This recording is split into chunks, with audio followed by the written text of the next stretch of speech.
Oi, 7º anos. Espero que esteja tudo bem com vocês. Agora a gente vai falar sobre moluscos e anelídeos, o conteúdo ainda do capítulo 2 de invertebrados. É um conteúdo muito grande, né, o do capítulo 2, então eu espero que vocês estejam aí equilibrando, fazendo leituras, assistindo as videoaulas, aquelas sugeridas também, para que a gente não tenha aí depois problemas em relação a esse assunto. Bem, hoje então vamos falar sobre o filo dos moluscos e o filo dos anelídeos, dois filos de invertebrados, tá bom?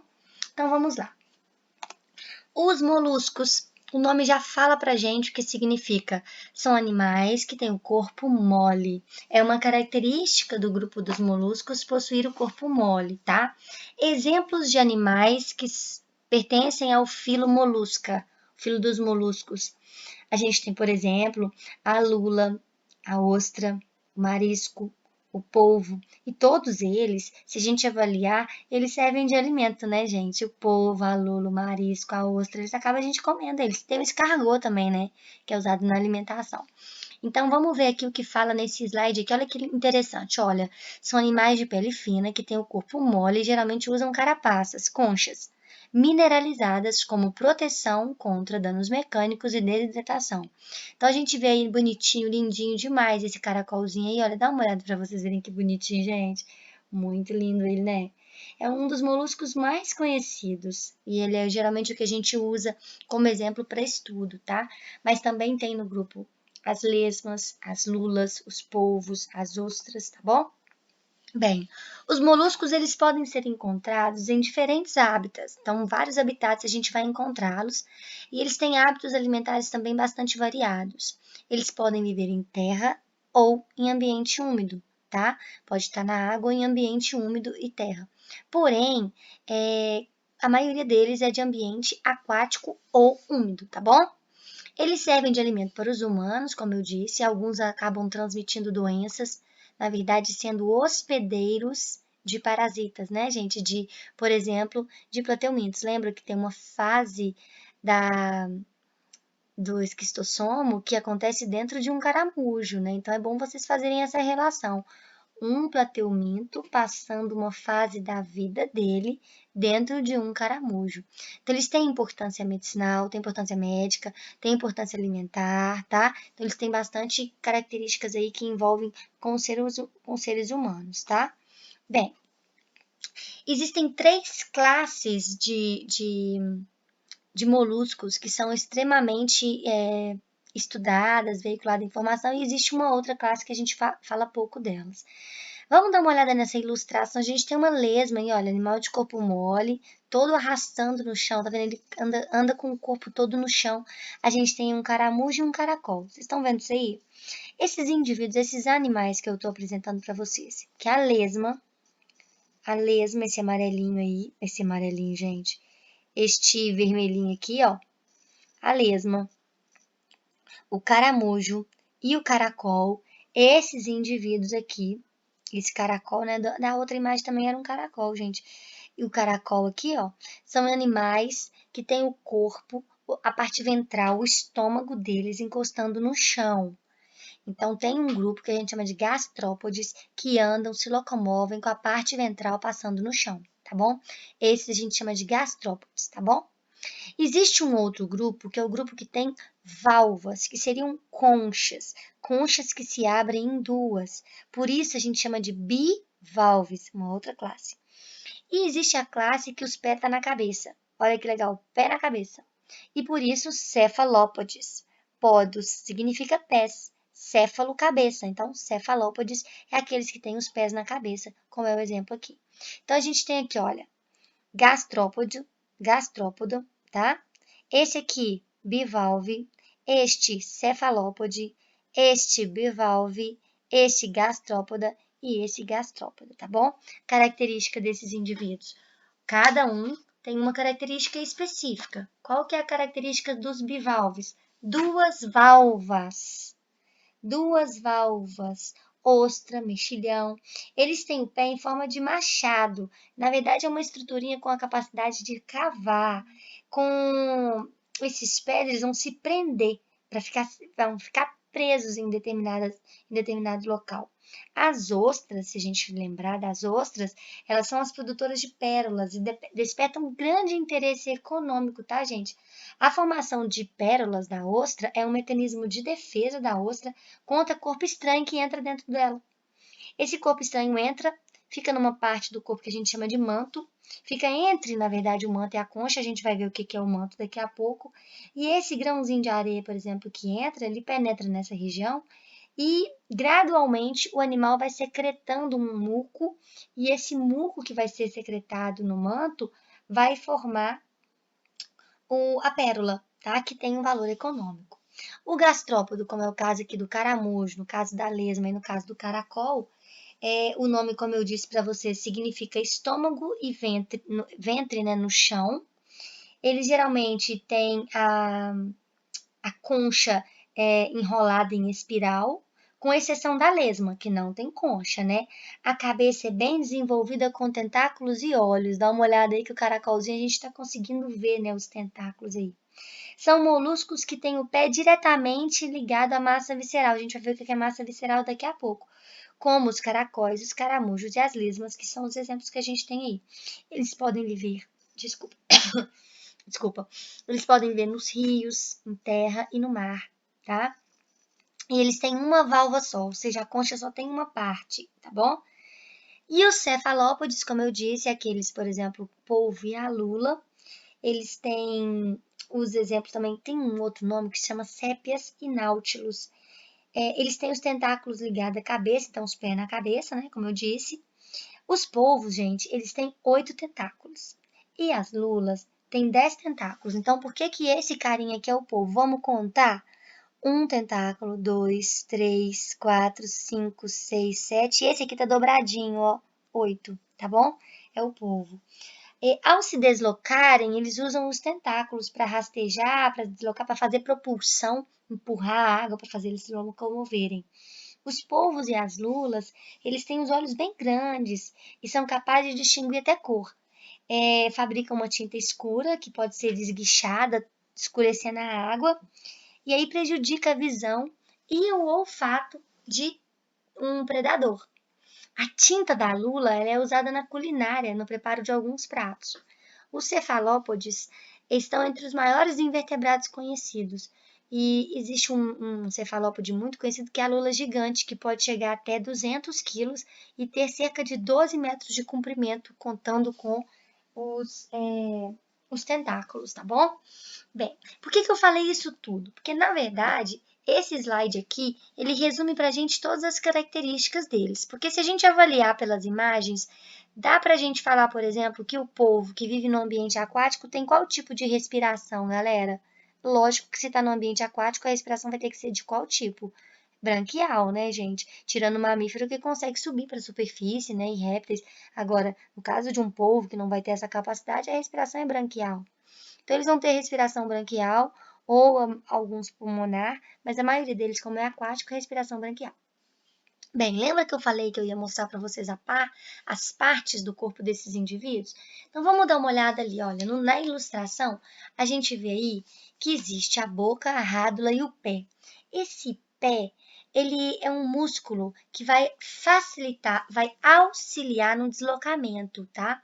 O pé ele é bem desenvolvido no caracol, que é essa estrutura que vai usar para se locomover. Ele geralmente, no caso do caracol, ele cava areia e ele acaba vivendo enterrado ou ele fixa na rocha, usando esse pé, tá bom? A massa visceral, que é essa estrutura que a gente vai conseguir apontar aqui, ó, essa estrutura aqui, ó, seria a massa visceral, tá? A massa visceral é onde vai ter o manto, tá bom, gente? O que seria essa massa visceral? Ela é recoberta por uma camada de glândulas que fabricam a concha calcária, que é essa conchinha que eles vão ter. Na maioria dos moluscos, a concha ela vai ser externa para proteger o animal. No caso da lula, ela possui uma concha, só que a concha dela é interna. As lesmas e os polvos não têm concha, mas a lula tem, mas é uma concha interna. Voltando à questão da massa visceral específica, ela fica envolvida pela concha, ou seja, a concha segura a massa visceral, fica lá dentro. É o conteúdo da concha, tá? E o que tem dentro dessa estrutura, dessa massa visceral? Os órgãos da digestão, os órgãos da circulação, os órgãos da excreção, os órgãos da respiração, os órgãos da reprodução, tá bom? Então, o corpo dos moluscos ele é dividido em cabeça, pé e massa visceral. A cabeça vai compreender o que na cabeça, galera? Os tentáculos. A cabeça vai ter os 2 pares de tentáculos, né? Que está relacionado com a função de tato e cheiro, a boca e os olhos, tá bom? Então, a gente tem os tentáculos sensoriais aí, nessa imagem aqui, olha, aparecem os tentáculos sensoriais, que estão relacionados ao tato e ao cheiro. A cabeça com os tentáculos de visão, né? Os órgãos do sentido, os olhos, porque eles ficam localizados numa outra região aqui, ó, aqui. A concha, que vai guardar a massa visceral, que a massa visceral é onde compreende os órgãos, e o pé, que é uma musculatura, né? Então, essas são as informações importantes que a gente tem para o momento antes de entrar nesse assunto que a gente falou lá no slide anterior. Que os moluscos fazem a respiração do tipo principal, né? Fazem as trocas gasosas quando aquático, o tipo principal é brânquias, e quando no ambiente terrestre, eles fazem respiração pulmonar e algumas espécies fazem trocas com o ambiente pela pele, tá? A fecundação, ela é interna, alguns também fecundação externa. Então, qual que é a importância que a gente comentou aqui no início do vídeo? Eles têm importância médica, medicinal, porque tem animais que passam ciclos de vida dentro deles.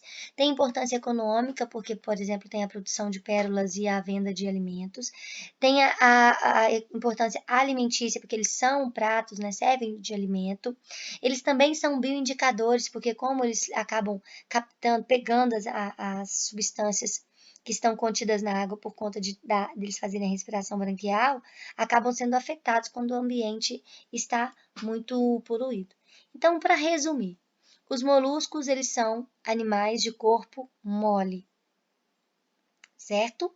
Esses animais eles podem ser podem ser divididos em 3 classes: bivalves, cefalópodes e gastrópodes.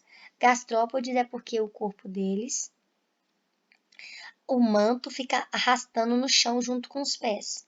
Este grupo podem ter animais hermafroditas e eles têm uma língua, gente, eu não falei na língua antes. A língua, ela tem o nome de rádula e essa língua tem uma função tipo de raspar. Ela vai passando no chão e raspando as coisas para se alimentar, tá? Os cefalópodes, lulas, náutilos, polvos, lembrando que polvo não tem concha, lula tem concha interna, tá? E a lula é um dos maiores invertebrados que existem. E os bivalves, as ostras e os mexilhões. A maioria deles tem respiração branquial, eles são de água doce, salgada, salobra, de todos os tipos de água, e a maioria deles de sexos separados. Retomando então as classes, existem os cefalópodes, os gastrópodes e os bivalves, principalmente, né?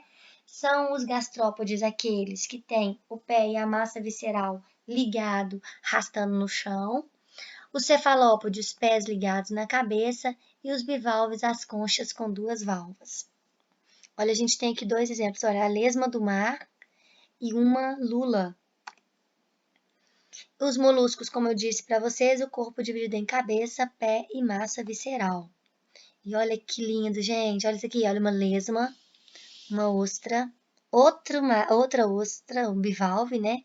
E aqui vamos contar para ver se é polvo ou se é lula. Vamos contar começando daqui, olha. 1, 2, 3, 4, 5, 6, 7, 8. Isso é um polvo, né, galera? Então, tá bom. Então, o corpo dividido em cabeça, pé e massa visceral. Vamos lá. Cabeça, pés e massa visceral, como a gente viu também. E os anelídeos? Quais são as características importantes dos anelídeos? Os anelídeos têm como grupos principais os oligoquetos, os poliquetos e os irudíneos. A gente vai falar sobre eles daqui a pouco, mas aqui tem 3 exemplos. Essa aqui é a poliqueta. Poliqueta por quê? Porque ela tem várias cerdas ao redor do corpo. Queta vai significar cerdas, então muitas cerdas ao redor do corpo. O sanguessuga, que é um irudíneo, e os Oligoquetas, que são as minhocas que têm poucas cerdas, bem pouquinhas cerdas ao redor do corpo. O corpo desses animais, ele tem vários anéisinhos. Na verdade, a gente olha e consegue ver uma metameria, que significa que eles têm várias partezinhas separadinhas no corpo aí, ó, em anéisinhos, tá? Eles têm boca e ânus, o sistema circulatório deles é fechado, então o sangue não tem mistura. A respiração desses animais é uma respiração cutânea, tá, gente? E eles são, a maioria, ou melhor, todos são hermafroditas. Isso significa que eles têm o sexo, os dois órgãos genitais no corpo. Porém, eles têm uma necessidade de estar junto um do outro para poder acasalar, tá? Uma coisa importante deles, então, como eu disse para vocês, o corpo é dividido em anéis, são hermafroditas. E vamos ver agora a característica lá, a classificação dos anelídeos. As oligoquetas são os animais que têm poucas cerdas. São os anelídeos com poucas cerdas, que vivem principalmente em água doce, mas alguns são terrestres. As minhocas é um exemplo de oligoqueta, tá bom?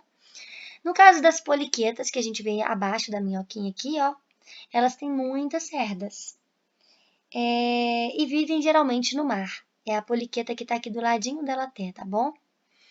E os irudíneos, são sanguessugas, são anelídeos que não possuem cerdas. Os mais conhecidos são as sanguessugas. O nome, gente, o que justifica eles parasitam os animais e sugam o sangue, por isso o nome sanguessuga, tá? As sanguessugas vivem geralmente em riachos, em pântanos, mas existem algumas espécies marinhas. Nas extremidades do corpo, tem ventosas, nas beiradinhas do corpo delas tem as ventosas, que são aqui, ó, aqui uma ventosa e aqui outra ventosa, que vai ajudar esse animal a sugar o sangue, vai segurar de um animal para ele poder sobreviver, para ele poder sugar, para ele se locomover também, ele vai usar essas ventosas, tá? Nem todas as sanguessugas elas vão se alimentar de sangue, vão se nutrir de sangue. Existem algumas espécies que são predadoras de moluscos e até mesmo de outras sanguessugas, beleza? Como eu disse, elas possuem vasos sanguíneos, né? Elas têm o sistema circulatório fechado e possuem hemoglobina, que é o pigmento vermelho, né? Que a gente tem o pigmento que tem no nosso sangue que carrega oxigênio. E importante, então, para a gente resumir aqui esse grupo de anelídeos. A gente tem os irudíneos, as poliquetas e as oligoquetas. Oligoquetas mais famosas, minhocas, né? Corpo com poucas cerdas e são hermafroditas. Os irudíneos, famosas sanguessugas, não têm cerdas. E as poliquetas têm muitas cerdas e, olha só que interessante, não são hermafroditas, têm sexo separado, tá? Tem uma importância grande, tá, gente? Principalmente para a agricultura, porque os anelídeos, principalmente as minhocas, de uma maneira específica, as minhocas, elas participam do processo de adubação do solo e aeração, que é tornar o solo aerado, cheio de vaguinhas, buraquinhos para o ar passar. Resumindo aqui, então, nosso conteúdo de hoje foi sobre moluscos e anelídeos. Os moluscos, exemplo, polvo, lula, ostro, caramuja, ostras, caramujo, lesmas, caracóis, mariscos, né? O corpo é mole e tem tem rádula. Os anelídeos, minhoca, sanguessuga e néreis, eles têm o corpo formado por anéis, por isso metameria. Uma coisa importante que eu havia esquecido de falar. No caso das minhocas, elas possuem essa região aqui, ó, que é o clitelo. Quando elas vão acasalar, né, quando encostam uma minhoca na outra e as duas ficam grávidas, sobre esse clitelo vai formar um anel, uma meleca que vai ficar aqui os ovinhos da minhoca. E os anelídeos, eles geralmente respiram por respiração branquial, tá bom? Então, é isso. Agora eu tive que colocar isso aqui. Olha, gente, que esquema mais interessante. Que mapa de informações mais maravilhoso. Gente, eu quero muito, desejo muito que vocês aprendam e realizem, desenvolvam uma habilidade dessa. Olha que legal que a gente tem aí, olha, que dá para vocês colocarem nos nossos próximos resumos. Olha, quando eu pedi, olha só, tá tudo separadinho, com desenho, com ilustração, e não precisa de ser um texto gigantesco. Vocês podem fazer, eu acredito em vocês. Bem, por hoje é só. Próxima aula a gente vai falar de equinodermos, mas ela não vai vir agora essa semana. Grande beijo e a nossa próxima videoaula, a próxima que vai chegar, é de correção. Beijo grande, galera, e até mais!